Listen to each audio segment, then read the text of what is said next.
Sumainyo ang Panginoon. Ang mabuting balita ng Panginoon ayon kay San Lucas.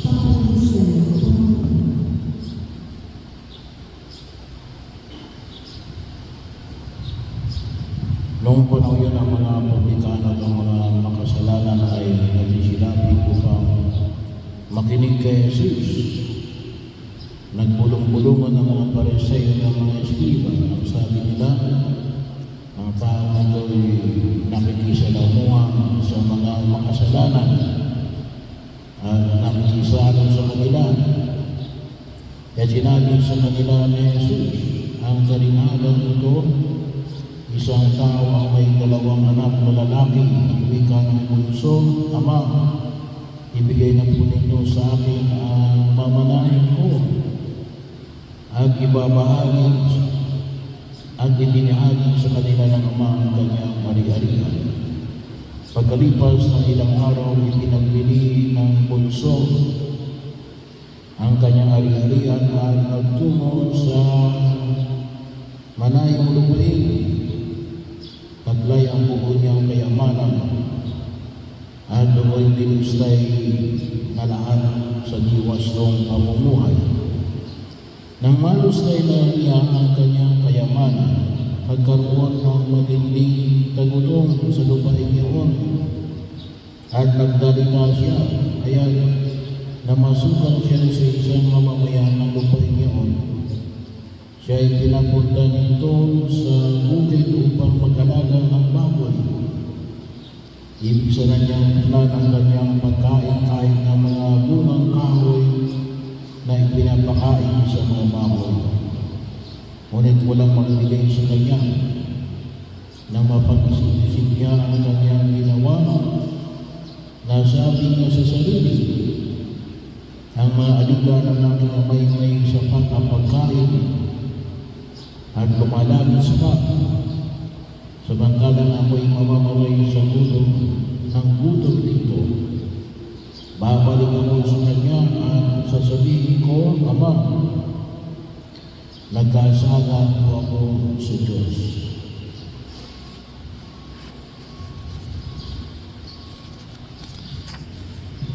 At sa inyo, hindi na po ako karapat-dapat na tawagin ninyong anak. Ibilang na lamang ninyo akong isa sa inyong mga alila. At tumindig siya at tumaroon sa kanyang ama. Malayo pa'y natanawa na siya ng ama at ito'y labis na nahabag sa kanya. Kaya pala po siyang sinalubong, niyakap at dinagkan. Sinabi ng anak, Ama, nagkasala po ako sa Diyos at sa inyo. Hindi na po ako karapat-dapat na tawagin ninyong anak. Ngunit tinawag ng Ama ang kanyang maalila, madali. Dalhin ninyo rito ang pinakamahusay na damit at isuot sa kanya. Suotan siya ng singsing at panyapak. Kunin ang tinatabang guya at patayin.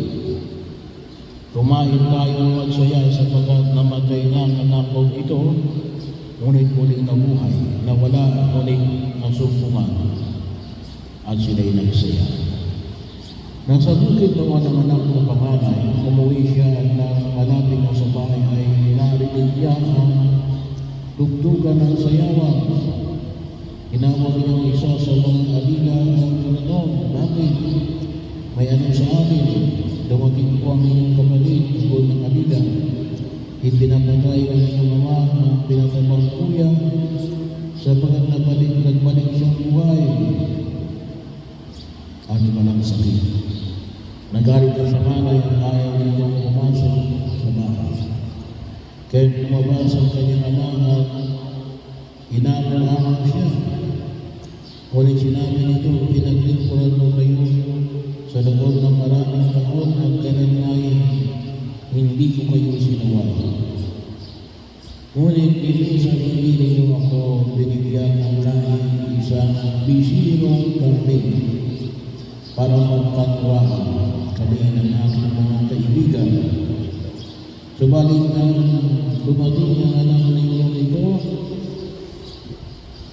lubos tayo ng inyong kabuhayan sa masasamang babae, ipinagpanay pa ninyo ng pinatawang kuya. Sumagot ang ama, anak, lagi kitang kapiling, ang lahat ng alahalian ko sa iyo. Ngunit dapat tayong magsaya at magalak, sapagkat namatay na ang kapatid mo, ngunit muling nabuhay, nawala, ngunit nasubuhan. Ang mabuting balita ng Panginoon.